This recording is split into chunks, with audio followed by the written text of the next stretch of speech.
22 bags किए हैं जिनमें हमने खाने पीने की चीज़ें, जूस, लेस वगैरह और हमने क्या है उसके बाद स्टेशनरी के सामान लेके आए हैं। ऐसे घर में मौजूद हैं जहां पर सिर्फ मेरे या मेरे कैमरामैन के प्यारे नहीं, पूरे पाकिस्तान के प्यारे यहाँ पर नन्हे शहजादे जो हैं वो परवरिश पा रहे हैं। इस ऑर्फन होम में जो है किस तरह से बच्चे ईद मनाते हैं। जैसे हम अपने घरों में अपने बच्चों के साथ ईद की खुशियाँ मनाते हैं, तो यहाँ पे इन बच्चों के साथ हम आज जो है वो सारा टाइम स्पेंड करेंगे और कर रहे हैं अल्हम्दुलिल्लाह। ईद के हवाले से देख रहे हैं यहाँ पे गिफ्ट्स भी मौजूद हैं, काफ़ी लोगों का आना जाना भी है। तो ये बच्चों के साथ टाइम स्पेंड कर रहे हैं और इनके लिए ईदी और गिफ्ट्स लेके आए हैं ताकि इन बच्चों को इस चीज़ का एहसास नहीं हो कि वो अकेले हैं। अस्सलाम वालेकुम नाज़रीन, मैं हूँ ज़ुहैब हाशमी। तमाम अहले इस्लाम को ईद उल फितर की बहुत बहुत मुबारकबाद। सब लोग जहाँ अपने प्यारों के साथ ईद की खुशियाँ मना रहे होंगे, उसी के दौरान हम जो है इस वक्त एक ऐसे घर में मौजूद हैं जहां पर सिर्फ मेरे या मेरे कैमरामैन के प्यारे नहीं, पूरे पाकिस्तान के प्यारे यहाँ पर नन्हे शहजादे जो हैं वो परवरिश पा रहे हैं। आइए आपको दिखाते हैं इस ऑर्फन होम में जो है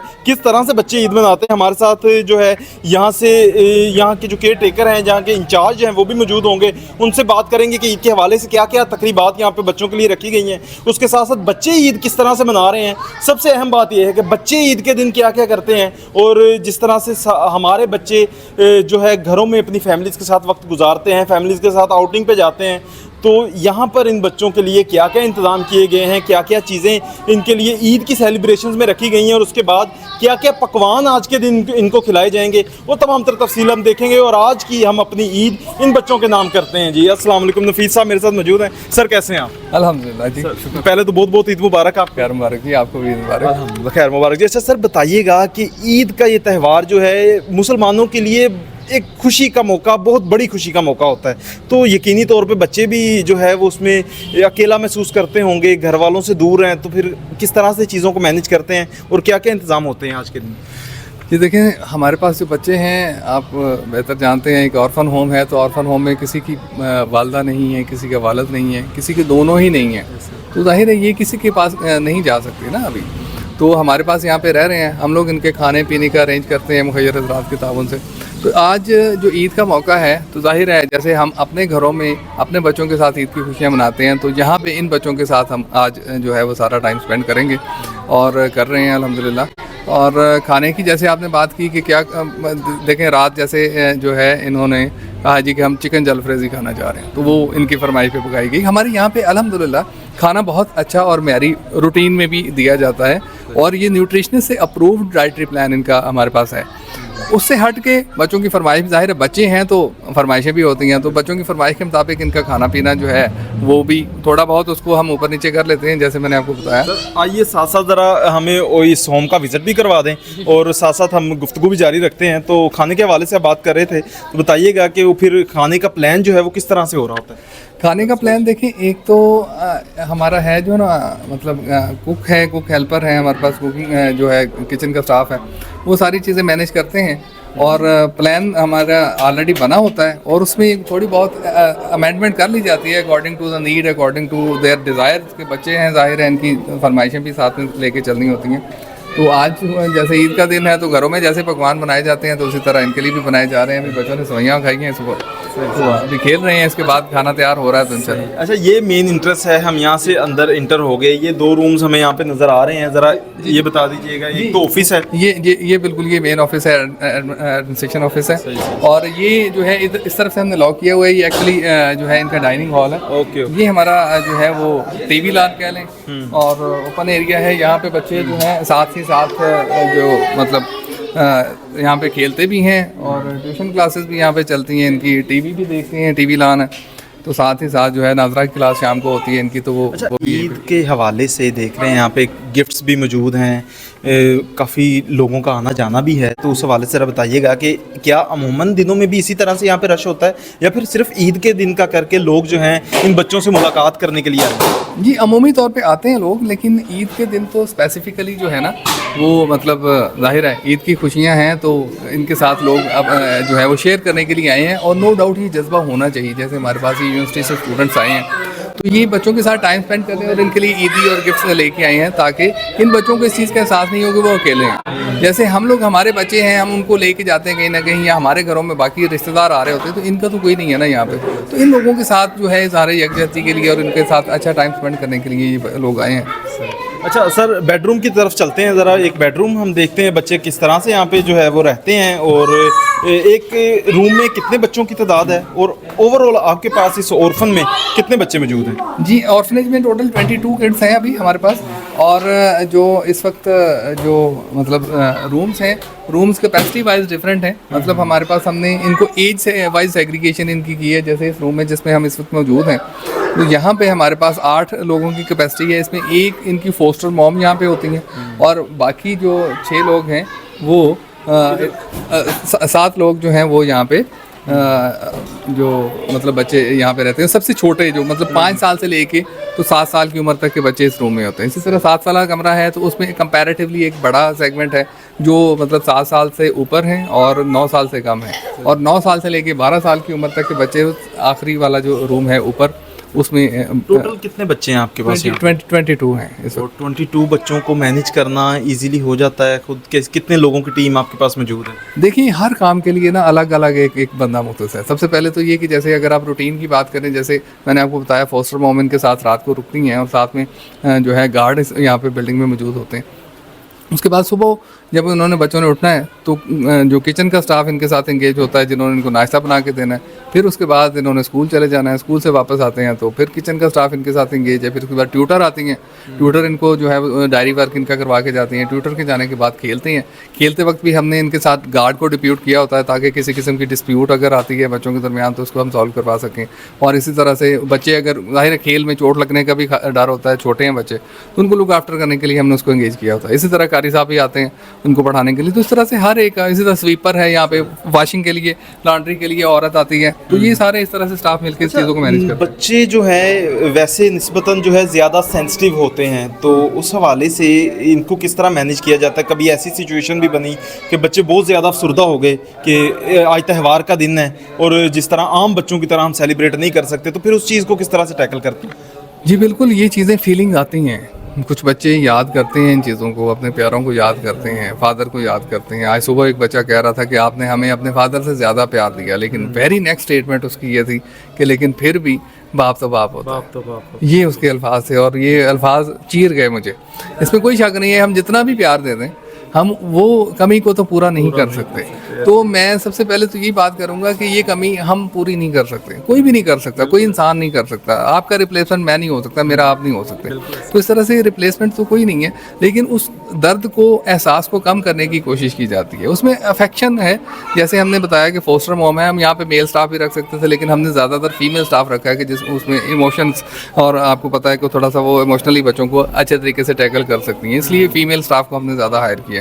दूसरा ये कि यहाँ पे मारने का कॉन्सेप्ट नहीं है कि किसी किस्म की बेशक जितनी भी कोई उसके मिस्टेक हुई है, पनिशमेंट जो है वो खड़े करने की फॉर्म में हो सकती है। एक टांग पे आप उसको खड़ा कर देंगे, बाजू उसके ऊपर करवा देंगे मैक्सिमम।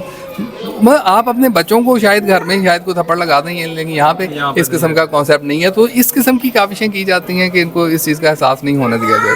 ईद के हवाले से क्या पैगाम देंगे देखने वालों के लिए? ईद उल फितर माशाल्लाह से मुसलमानों के लिए 30 रोज़ों के बाद एक त्यौहार अल्लाह की तरफ से दिया गया, क्या कहेंगे ईद के मौके? देखें, जिस तरह रमज़ान में हमने सारा महीना अल्लाह ताला की रहमतें बरकतें समेटी हैं, तो मेरे ख्याल से ईद के दिन अगर हम इस तरह की जगहों पे ऐसे लोग जो बिल्कुल अकेले हैं दुनिया में, जिनके पास माँ बाप नहीं है, या जो ऐसे माँ बाप हैं जिनके पास बच्चे नहीं हैं, और ओल्ड होम की मैं बात कर रहा हूँ, मैं नहीं कहता कि सिर्फ ऑर्फन्स ही अकेले हैं, वो बूढ़े भी बेचारे अकेले हैं। तो थोड़ा सा टाइम अगर हम इनके साथ स्पेंड कर दें, उसके लिए ज़रूरी नहीं है कि हमारे पास पैसा हो या उस पर पैसा ही लगे। देखिए, पैसा ही सब कुछ नहीं है। इनकी ज़रूरियात, जैसे हम बात कर रहे थे, इमोशनल नीड्स भी हैं। तो ये जैसे ये स्टूडेंट्स आए हैं इनके साथ कुछ टाइम स्पेंड करने के लिए, तो बच्चों का एक अच्छा टाइम गुजर रहा है, उनके साथ खेल रहे हैं। तो मैं तो मैसेज तो ये देना चाहूँगा कि अपनी मसरूफियत में से थोड़ा सा टाइम निकाल के आप इन बच्चों के साथ अगर आप स्पेंड करेंगे, तो मेरा ख्याल है कि जिस तरह से हम रमज़ान में जो है अल्लाह ताला की रहमतें बरकतें समेटने में लगे रहे हैं इबादत में, तो ये भी एक इबादत ही है। बिल्कुल नाज़रीन, हमारे साथ नफीस साहब मौजूद थे और इस ऑर्फन होम में ईद की खुशियाँ मनाने हम आज इन बच्चों के दरमियान आए हैं। यहाँ पर आए तलबा से भी बात करेंगे कि वो इनके साथ ईद कैसी मना रहे हैं, और उसके बाद बच्चों से भी बात करके देखते हैं कि बच्चों की ईद इन लोगों के दरमियान कैसी गुजरी है। आइए चलते हैं। जी नाज़रीन, इस वक्त हम जहाँ पे ऑर्फन होम में मौजूद हैं, बच्चों के साथ ईद की खुशियाँ जो मनाई जा रही हैं, इसी हवाले से कुछ तलबा भी यहाँ पर मौजूद हैं, बच्चों के साथ ईद की खुशियाँ मनाने आए। इनसे बात करते हैं। अस्सलाम वालेकुम। वालेकुम सलाम। कैसे हैं भाई? जी अल्हम्दुलिल्लाह। मुझे बताइएगा कि ईद के दिन पे यहाँ पर आने का नॉर्मली लोग नहीं सोचते, आपके जहन में क्या नुक्ता था कि आप इन बच्चों के दरमियान ईद की खुशियाँ मनाने हैं? बिल्कुल जी, ये ऐसा है कि जैसे हम अपने बच्चों की खुशियों के लिए अपना वक्त निकालते हैं, कीमती वक्त, और उन पर इन्वेस्टमेंट करते हैं, ये भी हमारे ही बच्चे हैं, ये भी हमारे माशरे का हिस्सा है, ये भी हमारे मुल्क की, कल को इन्हीं ने अपने मुल्क को लेके चलना है, तो इनके लिए भी हमने ही टाइम निकालना है, तो इसी सोचते हुए हम यहाँ पे आए हुए हैं। अच्छा भाई, आप बताइएगा कि ईद के दिन यहाँ पर मौजूद हैं, क्या क्या कुछ तोहफ़े लेकर आए हैं आप इनके लिए, क्या क्या चीज़ें आपके पास इनके बच्चों के लिए हैं? जी, हम जो है ना बेसिकली खैरुन नास ऑर्गेनाइजेशन की तरफ से आए हैं, जो हमारी एक फ़िलहाल इनिशिएटिव है, हमारा स्टार्ट है, और इंशाल्लाह ताला फर्दर हम इसको आगे लेके चलें। तो खैरुन नास जो है ना फाउंडेशन के ये मेंबर्स हम मौजूद हैं। एक दो हमारे भाई मिसिंग है, भाई बिलाल हैं, एक और भाई हैं हमारे जो मिसिंग है। तो हम बच्चों के लिए तोहफ़े, तोहफ़ और बच्चों के खास तौर पर स्टेशनरीज लेके आए हैं, ताकि बच्चों की तालीम और तरबियत का जो सिस्टम है वो भी इनका चलता रहे।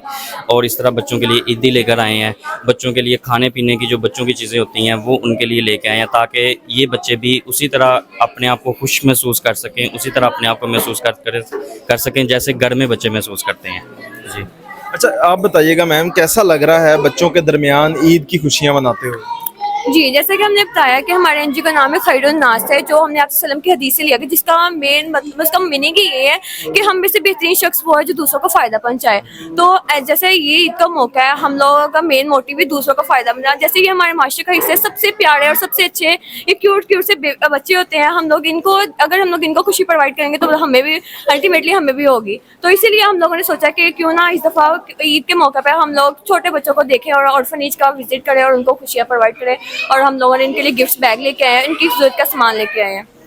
अच्छा, तकरीबन ये बताइएगा गिफ्ट बैग्स में क्या क्या चीज़ें मौजूद हैं और कितने गिफ्ट बैग्स जो हैं वो यहाँ पे आप लेते हैं? जितने हम लोगों ने यहाँ से सारे सर से कांटेक्ट किया था, उन्होंने बताया था यहाँ पे 21 बच्चे हैं, तो हम लोगों ने इनके लिहाज से 22 बैग्स किए हैं, जिनमें हमने खाने पीने की चीज़ें, जूस, लेस वगैरह, और उनके उसके बाद स्टेशनरी के सामान लेके आए हैं, ज्योमेट्री बॉक्सेस, पेंसिल्स, कलर्स, और बाकी जो उनकी नोटबुक्स, जो सारा ज़रूरियात का सामान लेके आए हैं। बाकी इनके लिए जो हम सहूलियत प्रोवाइड कर सकते हैं हम लोग वो भी इंशाल्लाह कोशिश करेंगे, और आइंदा सालों में भी हम लोग इनका विजिट करना चाहेंगे। अच्छा मैम, ईद के हवाले से क्या पैगाम देंगी लोगों के लिए जो नाजरीन देख रहे हैं अपने घरों में, अपने प्यारों के दरमियान ईदें मना रहे हैं, आप इन बच्चों के दरमियान मौजूद हैं, क्या कहेंगी?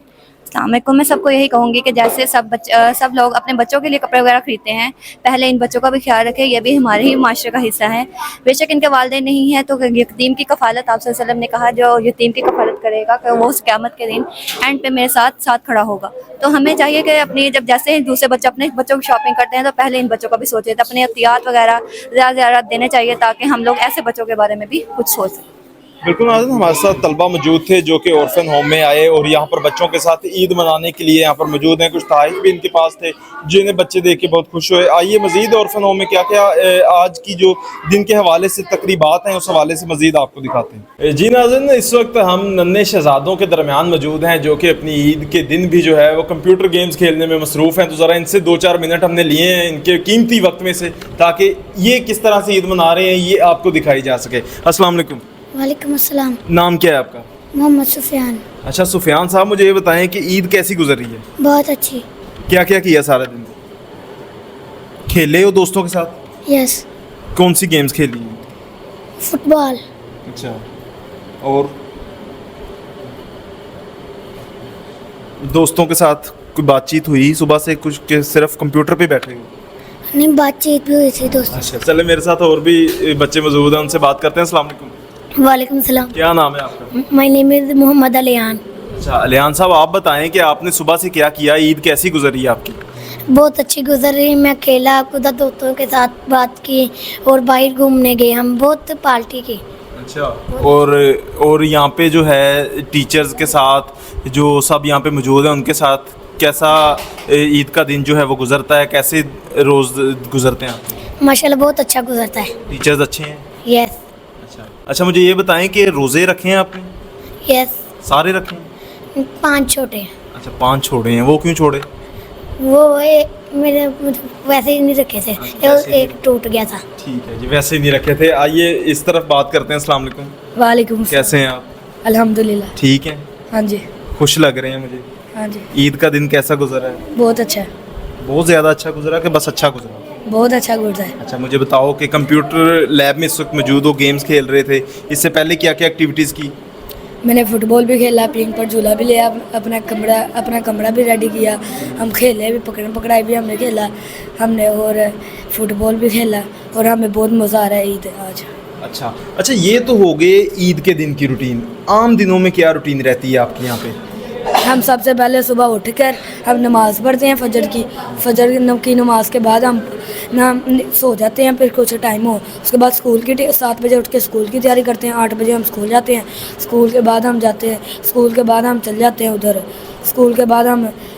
स्कूल से आकर हम वज़ू करके नमाज़ पढ़ते हैं, नमाज के बाद खाना खाकर जिन बच्चों का नहीं रोज़ा होता वो नहीं खाते, वो सीधा ट्यूशन पर चल जाते हैं। ट्यूशन के दौरान हम असर की नमाज़ भी पढ़ते हैं, असर की नमाज के बाद हम वो करते हैं, असर की नमाज़ के बाद हम थोड़ा खेलते हैं, और थोड़े खेलने के बाद मगरिब का टाइम हो जाता है, हम मगरिब की नमाज़ पढ़ के सपारा पढ़ते हैं, सपारा पढ़ने के बाद फिर ईशा का टाइम हो जाता है, हम ईशा की नमाज़ पढ़ के ऊपर जा खाना खा के सो जाते हैं। सही, बिल्कुल नाज़रीन, आपने सारी रूटीन सुनी, किस तरह से बच्चे जो हैं आम दिनों में यहाँ पे कैसे अपने अयाम जो है वो गुजार रहे होते हैं, और उसके साथ साथ ईद के हवाले से भी आपने जाना कि जो बच्चे हैं वो किस तरह से ईद का दिन जो यहाँ पे सेलिब्रेट कर रहे हैं अपने टीचर्स के साथ। यकीनी तौर पे यही इनकी फैमिलीज़ हैं और इन्हीं के साथ जो है ये लोग अपने ईद का दिन भी इन्हीं के साथ मनाते हैं। और सुबह जिस तरह से बताया कि बच्चों के साथ जो है खेल कूद हुआ, फिर उसके बाद खाने मुख्तलिफ यहाँ पे जो है वो बनाए गए इनके लिए, और इस तरह से इनका जो ईद का दिन है वो ऐसे गुजर रहा है कि अपने दोस्तों के साथ गपशप करते हुए, हंसते खेलते हुए। और यही पैगाम आप सबके लिए भी है कि इन लोगों को याद रखना भी हम सबकी ज़िम्मेदारी है। इसी के साथ मुझे इजाज़त दें, अल्लाह निगहबान।